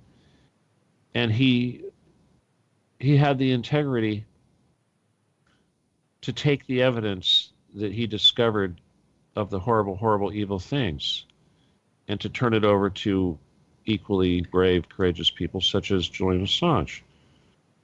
And no one is disputing that this information is true. We know that WikiLeaks has a 100% record when it comes to the factuality and the integrity of all of the information that they release. There's nobody questioning the veracity of any of the material being released. Even the people that are responsible, such as John Podesta and what have you, the people who are clearly shown to be involved in this Lilith satanic child sacrifice business, are not disputing the fact that it's their email. They're only complaining that somehow the Russians are involved in the fact that this email was stolen in the first place, which we know has nothing to do with reality. And again, why are they even talking about the Russians? It's because the Khazars need to destroy Russia. They need to capture Russia. All of these motives always lead back to the same thing. Ultimately, all we have to do is look at everything they do. And we know that everything they do is wrong. So it should be very easy for us to decide what it is that we need to do, because it's the exact opposite of whatever it is they want us to do. Now, I'm going to, there's still a ton of shit I need to talk about, but I'm going to talk about right now is this election that just took place in Georgia. Now, Lucas, I don't know if you know about this, but when Trump was elected, of course, it was a mandate. It was a big deal. It completely destroyed the Democratic Party and put them in disarray. He appointed a person, one of the congressmen from the state of Georgia, to become the head of his Health and Human Services division, or a cabinet member. So they had to have a special election to replace this guy. So the candidates they came up with on the Republican side was this woman who was kind of a redneck person who was not really taken a whole lot seriously, apparently. I don't know. A lot of people out there make fun of her. She's a little bit right-wing, apparently. But the other guy that they put up guy named Ossoff or whatever was a 30-year-old documentary filmmaker that lived in his dad's house, lived with his dad, and never didn't have a real job or something, and didn't even live in the district that he was running for. Couldn't even vote for himself in the damn election. I heard that. Yeah. Anyway, the Democrats spent $50 million to try to get this guy into office. And the other woman, I think she spent something like $5 million or something like that, or who knows what, it was much less. And anyway, the $50 million that they spent came from a lot of very wealthy donors, including a lot of people in Hollywood, as well as the Democratic, the coffers, if you will, of the Democratic Party. So the Democratic Party shelled out $50 million just for this one little seat in Georgia. Okay, one seat in Georgia. This is a big investment. Anyway, they lost. They lost their asses, and they're butthurt all to hell right now over this loss. Well, I looked at this candidate last night. I had to see, okay, who is this guy that they spent $50 million to try to get elected? I thought, I got a feeling this guy's going to be Jewish. I got a feeling. I got to check this out. And was he? Well, his mother was Australian, and she had came here, immigrated from Australia, and she was very active in trying to get women elected to office here in the USA. That was her big thing. And her husband, the father of this guy, was, dun, dun, dun, drum roll, a Russian Lithuanian Jew. Oh my God. Yeah. Now let me see. What did we say about Russian Lithuanian Jews earlier? What are they famous for?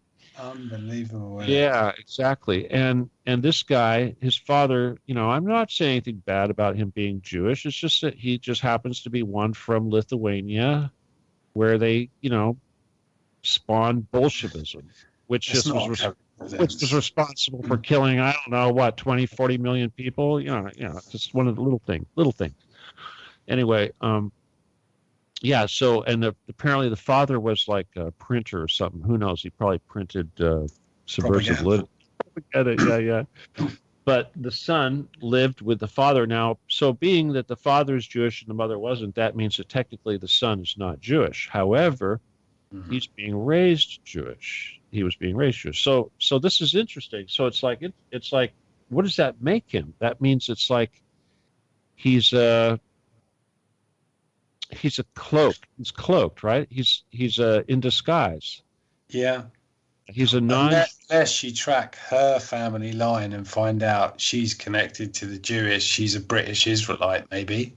Could be. I mean, there's Jewish people in Australia who are, half this, half that, whatever, but that's not really the issue. It's just that the only thing the only thing that's really interesting is the Lithuanian Russian thing, because right away, as soon as you see a Lithuanian Jew, this guy's a firebrand. This guy's an activist. He's a revolutionary. Yeah. So. Yeah, that's not a coincidence. Yeah, that's not a coincidence. But bottom line is that the guy lost, and now you see these Hollywood celebrities that are very upset, and you see people like Sarah Silverman. Now, who's very upset. Of course, they're saying these terrible things. Rosie O'Donnell, whatever. These people that really hate Trump, they're very upset about it because this guy lost. And you look, it's like they don't understand. They thought that all they had to do, they don't get it. They're trying to come to grips with how it is that they can spend all this money, bring out all their Hollywood big guns, that they can't convince stupid peon voters to do what they say. They just don't get it. And they don't realize it's like, people, you're not going to sell us a Lithuanian Jew. It's not going to happen. It's like, my God, I mean, it's bad enough that we have Jared, what's his face, in Trump's with the senior thing right now. That's really bad news. But anyway, let me diverge here because I'm getting into a. So basically, this is indicative of the the people in power trying to enforce upon us these puppets, if you will, who are connected to these relatively obvious demographics that are connected to this Babylonian death cult, for lack of a better term, because that's eventually this is what we're getting back to. Now, again, in modern times, if we look at our culture, we know the banking is completely corrupt. We know, we just look at the Rothschilds and you think of the amount of money that's involved. And then what you've got to understand is that these bunkers that are these so-called secret bunkers all over the place, the amount of actual money that's in these bunkers, and I'm talking about real wealth here, is thousands of times what you perceive as being all the money in the world. And because of that, they can at any time they want drop large amounts of money, relatively large amounts of money, or what we would perceive as large amounts of money, on a willing puppet who's willing to do heinous things, and they can use that money that will allow them to achieve whatever power it is that they need to achieve to further this agenda and further the policies and motives of this ancient cult. And this is why it's all pervasive 100%. So the average person, listener, whatever person out there that might not actually accept this stuff, because ultimately this is what you got to do, is you're just going to have to accept this stuff. You have to understand that it is everybody. It is everything. It is your boss. It is the place you get your food at. It is everything. Now, another aspect of this everything, and we're over time, but I don't care because I'm not done yet. You have to also accept that when I say Babylonian death cult, the key word here is death. And that means your death. Yes, they want to kill children. They're only keeping us alive. They're only keeping enough of us alive to keep them in children and blood. They don't need 6-7 billion people to do that. They could very easily kill 6 billion of us and have enough left over to keep them in baby blood as long as they want. And they have all the money in the world to do this. So we have to stop thinking in terms of what we consider normal or acceptable or comprehensible. And again, there's a ton of stuff, but if you look at the food we're being served, yes, we are being poisoned. The chemtrails, yes, we are being poisoned. The vaccines, yes, you are being poisoned. The TVs, the cell phones, yes, it is intended to kill you. It is intended to make you stupid. Everything that they do.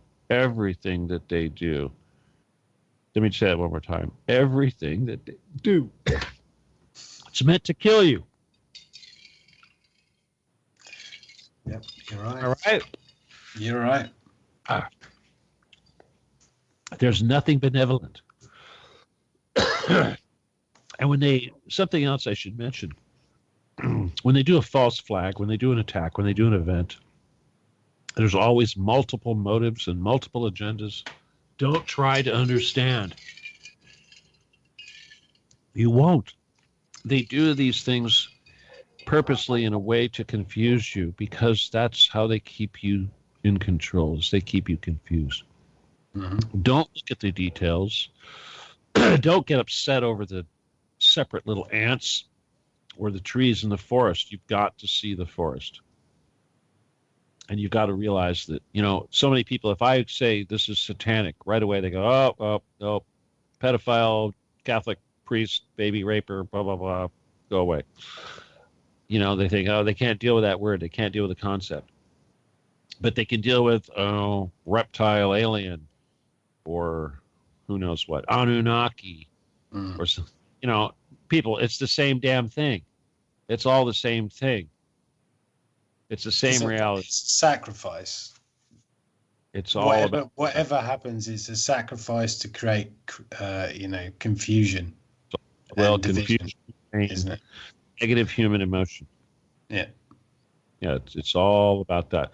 So everything they do is designed to do that, and ultimately that's what we have to do is to stop that process somehow, and that's going to require a lot of learning and a lot of unconditional love and all this stuff. But the thing is what one of the big purposes of this show, and again, I'm going to end it here really quick, is that when you look at the Hollywood celebrities and you look at people like Trudeau or Macron or Merkel or Obama or Hillary or take your pick, Queen Beatrix, of whatever, Belgium, I guess it is. Any of these, number one of these people, they're corrupt, they're horrible, and they've been bought out. They've all been bought out. And remember, there's more than enough money to buy out every single one of these people. And believe me, that no matter how much money they took, it was nothing compared to what there was available to give them to buy them out. So the money that it costs for these people to sell their souls is absolutely tiny compared to the amount of money that these people have for the purpose of buying souls, if you will. So people have to understand that, because they have to understand that the enemy that we're up against has all the money. They are your boss. They are the company you work for. They are the bank that where your bank account is. They're the company that makes your car and sells your gas and provides your electricity and builds your TV and puts the information on your TV. Of course, it's not Truth Cat Radio. That's not us. I'm so sick of that damn dog barking. Yeah. Hey, can you hear that dog barking, Lucas? Just, yeah, a little. Okay. Bother me. I put the ghetto, and it's getting close to July, so I've got idiots out there with fireworks and what have you. And of course, the dog doesn't. Yeah, it's coming to that time, isn't it? They get really upset, don't they? Yep, they get upset. Yeah, it's what are you saying? It's Fight Club, Yeah, it is Fight Club. We are your waiters. We are your drivers. We are your and all this. Don't fuck with us. Basically. Well, see, that's the thing, though, is that there's a couple of different ways of dealing with this, because ultimately we got to get into what's the solution and all that. And I'll tell you, here's an example. And this shout out to the person that knows what I'm talking about here, but they were having a discussion with somebody, their significant other, and they said, "Hey, what am I supposed to do about it? What am I supposed to do about it?" And yet, here they've got a kid, and they're sitting there with a kid playing violent video games and all this crap and watching TV and all this bullshit. And it's like, well, you know what? Here's what you can do about it. Be an adult, be a good parent, tell your kids the truth, stop cooperating, stop turning your child into one of these robots that's working for the machine. Mm-hmm. If you cannot fight the system, at the very least, raise your children to know the difference and to know what's right and not to be tools. So this is something that we can do. Obviously, all of us are trying to share information and educate. So that is a big part of what our strategy is, to try to help people. And obviously, those people that are around you, close to you, those are the ones you want to reach out to the most. And sometimes it's catastrophic. But obviously, if you're a parent and you have the ability to teach your child, well, then teach them the right thing. Yeah. Teach them to question the crap that they're being told in history. And if you can, don't vaccinate them. Protect them from chemtrails and build them up spiritually and all these things. Yeah. But the thing is, though, is that, and I got to kind of wrap up the death cult thing here somewhat, but ultimately we are winning. Okay, what's important to understand, and everybody needs to understand, is that, yes, this battle is on the downside. We are winning, and it's getting better. The very fact that we're even talking about it is bringing all of this into reality. And you also have to understand, this is really important, is that we are dealing with issues involving entities that do not occupy the same reality that we occupy, and yet are extremely connected to our health and well-being and what we perceive as reality. So most humans, because they are unable to accept the concept of this, type of thing and multiple levels of reality, are going to be struggling to deal with this. And unfortunately, that means that those of us that are awake are going to have to do all the heavy lifting, and we're going to have to do a lot of fighting. And that's just the way it is. But, just to try to end this quickly and leave you guys with something important. When we do increase our chi flow and when we do become energetic, which is what we are doing, of course, and we are, people are activating their kundalini, they're activating their chi, they're opening up their chakras, they're having their big wake up. Lots and lots of people are having their red pill experience right now. It's just incredible to watch. But the point is that when we do this, the more that we do this, the power is going to become very strong, and we actually will be able to alter the reality around us. And this is happening right now. We are causing people around us to wake up. We are changing the reality that exists in their minds. And by bringing these concepts out of the dark and into the minds of so many humans, we actually subject that reality to the ability of being changed through our ability to manifest. And that's what's happening right now. So the dark entities are being broken up. Their hiding places are being revealed, and things are happening. Although on the physical level, though, I have to say that we need to resist these people who are obviously trying to manipulate us. And certainly Hollywood is obviously a big example. And the media, people, come on. The Washington Post, the New York Times is owned and run. The CEO of the New York Times is the very same person that protected the pedophile, the greatest pedophile of the BBC over in the UK, Jimmy Savile. You know that he enabled this horrible pedophile to operate for a long time, and now this very same person is trying to tell us that there are no pedophiles operating in our country and that it's not everything being run by pedophiles. And we know damn well that's exactly what it is, and it's getting to the point to where they can't even hide it anymore. And we are on the verge of a civil war. So people need to be aware of that and protect yourself and talk to your children. And if we can educate enough people, I think if we can do that fast enough, we will be able to shut them down in this country. And again, there is no time to really talk about everything that we need to do. But of course, the Occupy the Getty campaign is totally all about that. Obviously, I believe that the quickest way that we could completely destroy the New World Order and take back our future and actually have paradise on Earth is if we are successful in penetrating the undergrounds through the entrance at the Getty Museum in Los Angeles. And that is very simply the answer to paradise on Earth, but all we have to do is actually do it.